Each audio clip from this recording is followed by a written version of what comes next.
Ja, wij zijn hier onder andere aan het opbouwen en we zijn maar een paar jonkies binnen even een keertstraining aan Jan, want de jongens die binnen onze keurmeesters, onze blokjerinners en telegrafisten.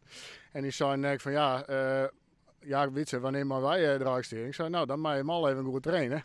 Dus ik zei, nou, ik ben hier toch goed, dus dan jou we hier even een extra training. Wat is nou het geheim van goed keertje? Wat moest dan goed nou krijgt van? Weet ik niet, gewoon heel hard slaan en al. Ik denk gewoon heel hard die bal uitslaan en een beetje gemeen wezen. Zo.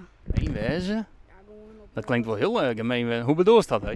Gewoon op degene die wat minder uitslaan kan, gewoon daar de bal opslaan en dan kist hem wel weer wat makkelijker weer omslaan. Nou, ik kijk even zien, maar het niveau is hartstikke best. Ik moest een paar keer naar achterentaan, want we winnen de bal weer onder de tribune. Ja, dat met die bal. Dus ik zei, we gaan even een stukje naar achter. Sommige eentje die ging het in de wand bij en die zei, ah, ik zal wel. Dus en die slaat ze voor. Dus dat is hartstikke mooi. Daar heb ik wel vertrouwen in. Kom goed in de toekomst. Ja, dat komt wel goed. Dus na het chissen, die rent je waarschijnlijk om. Ik vind het een leuke sport en vooral omdat je tien eigen gong moest gaan en de moest van alles zelf doen.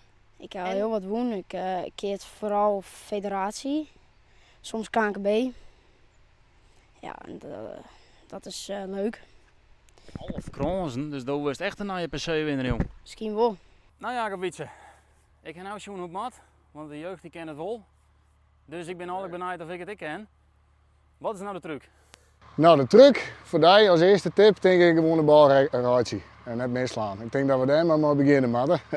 En net een benauwd wezen. Dat was het positief. Ik ben positief, ja natuurlijk. Dus je is eruit als een sportjongen, dus ik ga er alle vertrouwen in. Nou, Dus ik leef van Willem. Nou. ik ben benieuwd.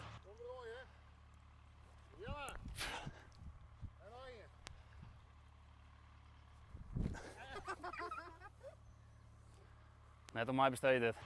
Nee, dan kun je maar beter weer wat filmpjes maken.